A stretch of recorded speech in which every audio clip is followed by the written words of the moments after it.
네, 국회 다수당의 정책위 의장을 맡게 됐습니다. 나라를 먼저 생각하면서 민생을 챙기겠습니다. 국민 여러분과 당원 여러분들께서 많이 도와주시기를 부탁드립니다.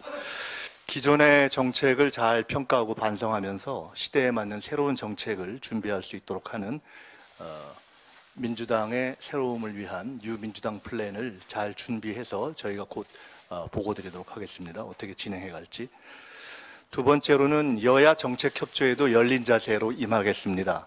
김기현 대표가 이재명 대표를 찾아오셨을 때 내용이 토론되고 제안됐던 정책 협의나 공통 공약 추진 또는 비쟁점 법안에 대한 정책 협조에 대해서 열린 자세로 응하겠습니다. 박대출 국민의힘 정책위 의장은 기자 시절 때부터 알고 지냈던 분이고 경륜이 있으신 분입니다. 오늘 기사를 보니까 박대출 이관섭 핫라인이 열려서 여권 내에 정책 협의를 한다고 하는데 국회까지 정부 여당이 원하는 정책과 법안이 통과되는 진정한 핫라인을 원하신다면은 얼마든지 전화를 열어놓고 협조하도록 기다리겠다 하는 말씀을 드립니다.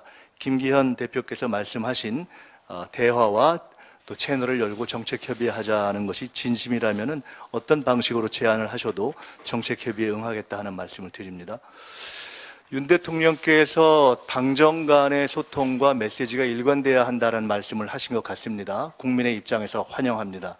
우선 헌재 판결에 대한 메시지가 여권 내에서 좀 정리가 됐으면 좋겠습니다. 김기현 대표께서 양심 없이 세치혀로 국민을 속이는 법기술자이고 탄핵 대상이다 이렇게 헌재에 대해서 표현하셨습니다. 굉장히 그 야당 대표가 말씀하신 것보다 강한 표현을 하셨는데 헌재에 대한 탄핵 용의가 진짜 있으신 건지 참고를 하기 위해서 진지하게 질문을 드리고 싶습니다. 그런가 하면 한동훈 장관께서는 본인에 대한 그 거취를 묻는 질문에 대해서 탄핵이라는 것이 깃털처럼 그렇게 쓸 수 있는 용어인지 몰랐다 이렇게 하시는데 헌재에 대한 탄핵 여부도 그렇고 또 탄핵이라는 헌법상 제도에 대해서도 그렇고 여권 내 주요 인사들부터 입장과 메시지를 좀 정리해 주셨으면 좋겠습니다.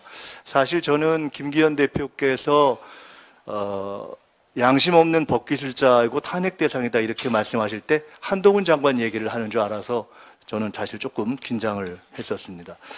그 대통령과 여권 핵심부부터 스스로 생각을 좀 정리했으면 좋겠다. 조금 전에 69시간 문제를 본인들이 던져놓고 괴담이라고 한 것도 있었지만은 저출생 문제에 대해서 얼마 전에 나경원 전 의원이 던진 것에 대해서 아니면 말고식이다라고 비판을 하면서 잘랐는데 최근에 던지는 것을 보니까 도대체 나경원 전 의원을 왜 잘랐는지 좀 궁금합니다. 지금 우리에게 필요한 것은 따뜻한 민생과 공정한 법치라고 봅니다. 지금 국민이 가장 우려하는 것은 법치를 표방하는 검찰 정부, 검찰 출신으로 구성된 검찰 정부에서 법치주의가 유린되고 있다는 점인 것 같습니다. 법치를 표방하는 분들께서 반법치를 한다는 점에서 전형적인 사이비 법치주의라고 볼 수가 있겠습니다.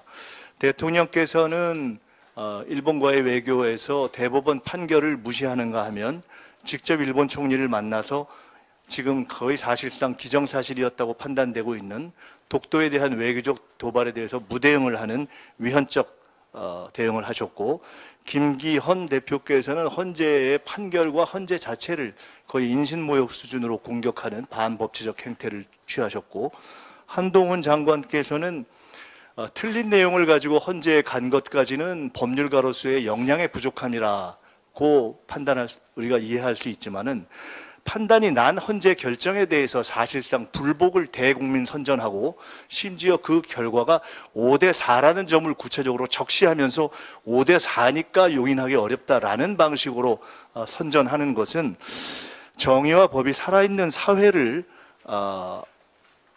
만들어가는 모범이 돼야 하는 법무장관으로서 정의와 법을 무시하고 입만 살아있는 법기술자의 사회를 만드는 표본이 되는 것이 아닌가 대단히 우려스럽다 하는 말씀을 드립니다.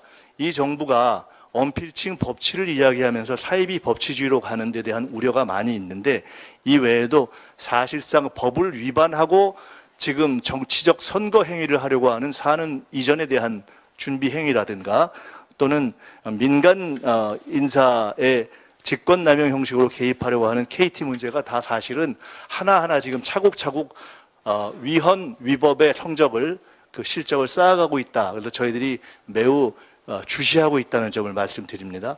일본 외교 이번에 보였던 외교는 한마디로 저는 윤친일 외교라고 보는데, 윤친일 외교는 과거사의 문제, 여서가 문제가 아니라 현재와 미래의 국익을 위배하고 있어서 문제입니다. 지금 국민의힘에서 계속 주장하고 있는 국익이 중요하다고 말씀하시는데 바로 국익을 위배하고 있어서 문제인 것입니다. 선공후득을 말씀하시는데 현재까지는 공선한 아주 통큰 친일 행위를 하신 후에 득한 것이 무엇인지 전혀 파악이 안 됩니다. 따라서 현재까지의 외교는 선공후득이 아니라 실실실실 외교를 하신 것으로 보여집니다. 반국익적 대목에 대해서 많은 것을 지적할 수 있으나 일단 최소한 윤친일 외교의 최소 5대 반국익적 문제점을 말씀드리겠습니다. 첫째는 독도 의제화에 무대응함으로써 독도 문제에 대한 국제법적 레버리지를 상실할 우려를 지금 야기했습니다. 큰 외교적 국익을 상실할 수 있는 우려를 야기한 것입니다. 아직 완전히 상실하지는 않았습니다.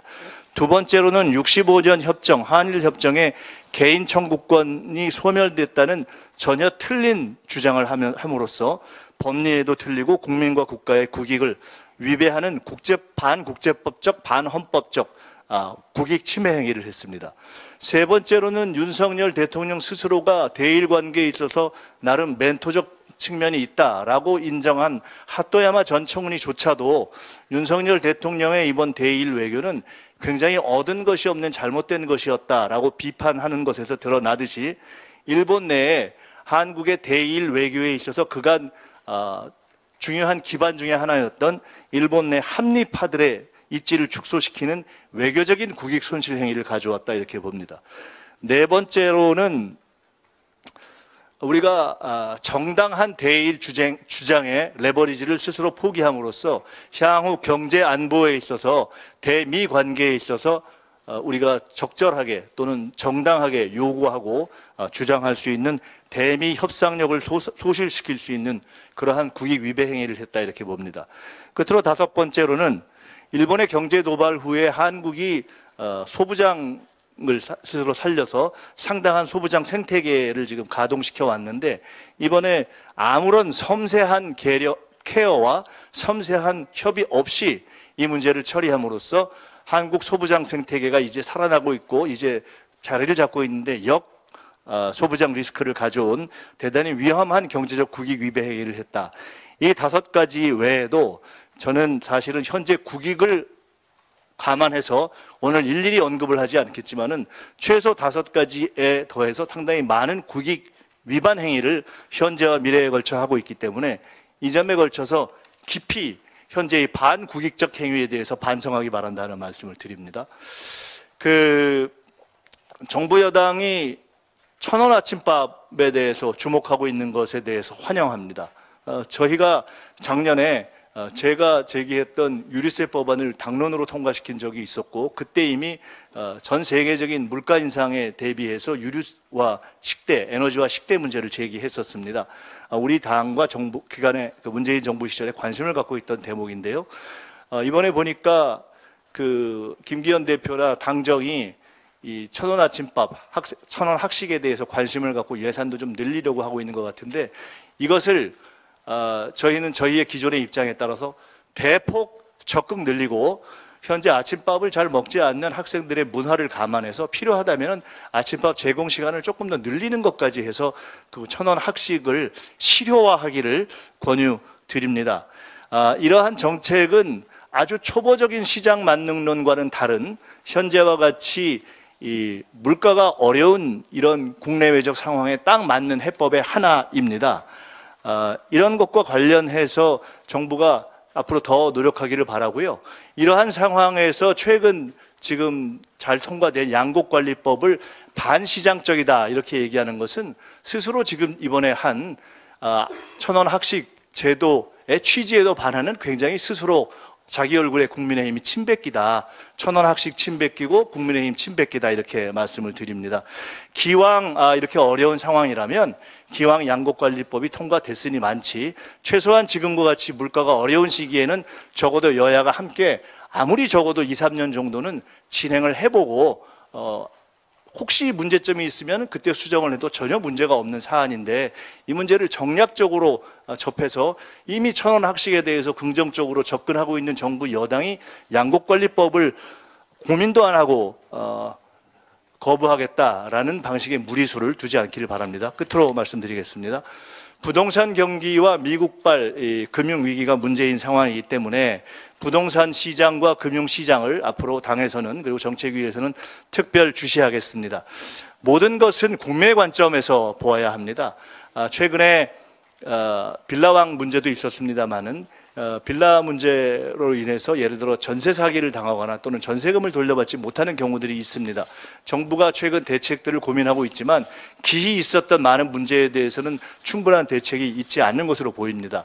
당장 현재의 국세 제도상 예를 들어 공매를 했을 때 국세를 우선 변제하기로 되어 있는 것 때문에 그 전세금을 돌려받지 못하는 그러한 문제가 있는 것으로 지금 듣고 있습니다.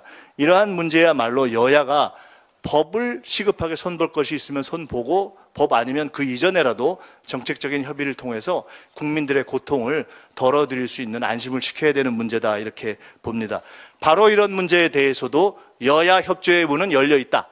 정부 여당이 국익 우선, 나라 우선, 민생 우선으로 접근하신다면 국회 다수당은 언제든지 그 정책 협조의 문과 전화를 열어놓고 응하겠다, 이렇게 말씀드립니다. 다시 한번 새로 출발하신 국민의힘 정책위 잘하시길 바라고, 정부 여당도 메시지를 안정시키고 또 좋은 정책을 만들어 가시기를 바랍니다. 이상입니다.